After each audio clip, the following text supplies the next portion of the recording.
We are SC. We are. We are. We are. Thank you. Thank you.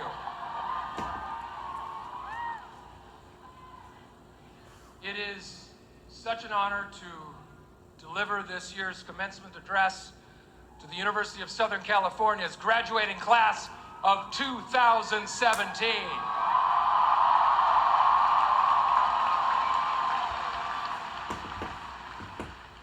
I would like to say thank you, graduates, for that warm welcome.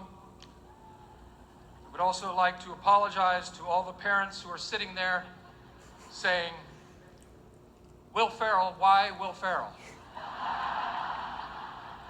I hate Will Ferrell. I hate him. I hate his movies. He's gross. Although he's much better looking in person. Has he lost weight? By the way, that discussion is happening out there right now. Today, I have also received an honorary doctorate, for which I would like to give my thanks to President Max Nikias. I would also like to recognize my esteemed fellow honorary doctorates, Suzanne Dworak-Peck, a great humanitarian and visionary in the field of social work. Dr. Gary Michelson, whose innovation as one of the country's leading orthopedic spinal surgeons has revolutionized this field. Mark Ridley Thomas, a pillar of local and state government for over 25 years. David Ho, whose work in AIDS research led him to be Time Magazine's Man of the Year for 1996. And one of the great actors of our time, Academy Award-winning actress Dame Helen Mirren. And then there's me, Will Ferrell, whose achievements include running naked through the city of Montrose in Old School.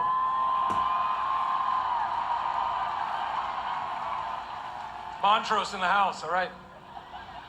Running around in my underwear and racing helmet, thinking that I'm on fire as Ricky Bobby in Talladega Nights. Running around in elf tights, eating gum off the ground. And playing cowbell. I think my fellow doctorates would agree, based on our achievements, we are all on equal footing. I want the university to know that I do not take this prestigious honor lightly. I've already instructed my wife and my children from this point on, they have to address me as Dr. Ferrell. There will be no exceptions, especially at our children's various school functions and when opening Christmas presents. Yay, we got the new Xbox. Thank you, Dad. I mean, Dr. Ferrell. I've been informed that I can now perform minimally invasive surgery at any time or any place, even if people don't want it. In fact, I am legally obligated to perform minor surgery at the end of today's ceremonies, or my doctor's degree will be revoked.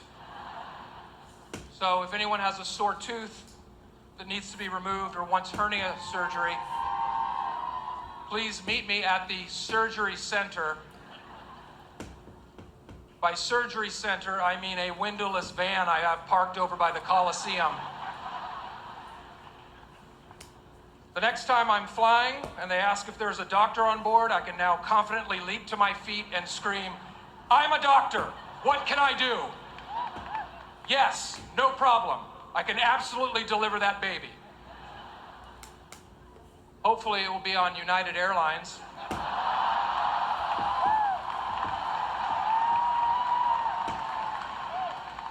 In which I will immediately be subdued and dragged off the aircraft, which we all know will be recorded on someone's iPhone and put on YouTube. You will hear me say, call Max Nikias, president of USC. He told me I'm a doctor. Rest assured, President Nikias, I will use my powers wisely. Although this is my first commencement address I have delivered to an actual university. This is not my first commencement speech. The institutions to which I have spoken at previously include Bryman School of Nursing, DeVry Technical School, Debbie Dootson School of Trucking, University of Phoenix, Hollywood DJ Academy, and Trump University.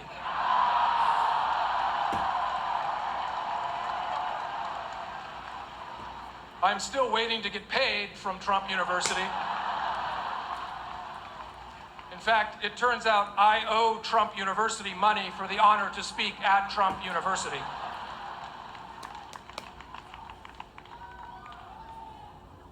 You are the graduating class of 2017. And by every statistical analysis, you are collectively considered the strongest class ever to graduate from this university.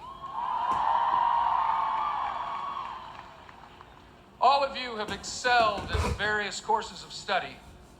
All of you, except for 4 students. And you know exactly who you are. If you would care to stand and reveal yourself right now, that would be great. Those 4 students. There's 1, 2, 3, 4, 5, 6, 8, more like 20. Very honest of you. It is incredibly surreal, one might even say unbelievable, that I get to deliver this address to you. As a freshman in the fall of 1986, if you were to come up to me and say that in the year 2017, you, Will Ferrell, will be delivering the commencement address for USC, I would have hugged you with tears in my eyes. I then would have asked this person from the future, does that mean I graduated? Yes, you did, says the person from the future. What else can you tell me about the future? Future person turns to me and says, I can tell you that you will become one of the most famous alumni of this university. Mentioned in the same breath as John Wayne, Neil Armstrong, and Rob Kardashian.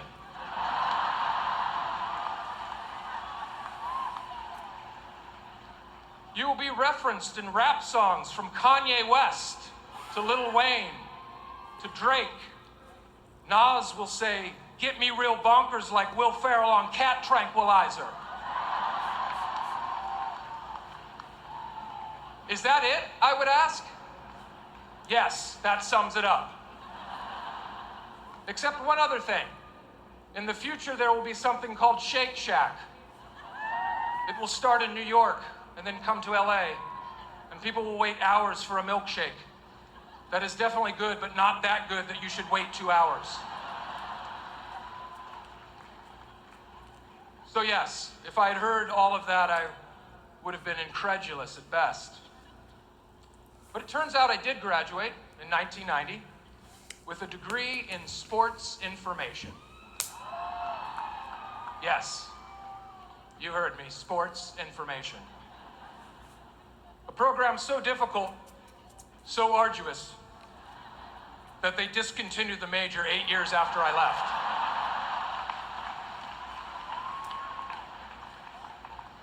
Those of us with sports information degrees are an elite group.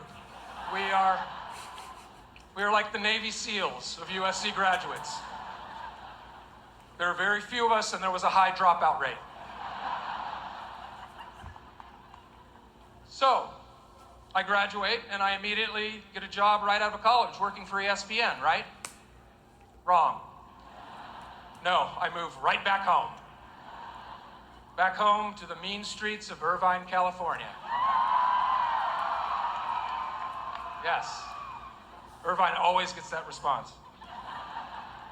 Pretty great success story, right? Yeah, I moved back home for a solid 2 years, I might add. And I was lucky, actually. Lucky that I had a very supportive and understanding mother who's sitting out there in the crowd who let me move back home. And she recognized that while I had an interest in pursuing sportscasting, my gut was telling me that I really wanted to pursue something else. And that something else was comedy. For you see, the seeds for this journey were planted right here on this campus. This campus was a theater or testing lab, if you will. I was always trying to make my friends laugh whenever I could find a moment. I had a work-study job at the Humanities Audio-Visual Department that would allow me to take off from time to time. By allow me, I mean I would just leave and they didn't notice. So I would literally leave my job if I knew friends were attending class close by and crash a lecture while in character. My good buddy Emil, who's also here today, Emil, in the house. I'm lost. I'm done. Emil told me one day that I should crash his thematic options literature class one day. So I cobbled together a janitor's outfit, complete with work gloves, safety goggles, a dangling lit cigarette, and a bucket full of cleaning supplies. And then I proceeded to walk into the class, interrupting the lecture, informing the professor that I'd just been sent from physical plant to clean up a student's vomit. True story. What Emil neglected to tell me was that the professor of his class was Ronald Gottesman, a professor who co-edited the Norton Anthology of American Literature. Needless to say, a big-time guy. A month after visiting my friend's class as the janitor, I was walking through the campus when someone grabbed me by the shoulder, and it was Ron Gottesman. I thought for sure he was going to tell me to never do that again. Instead, what he told me was that he loved my barging in on his class, and that he thought it was one of the funniest things he'd ever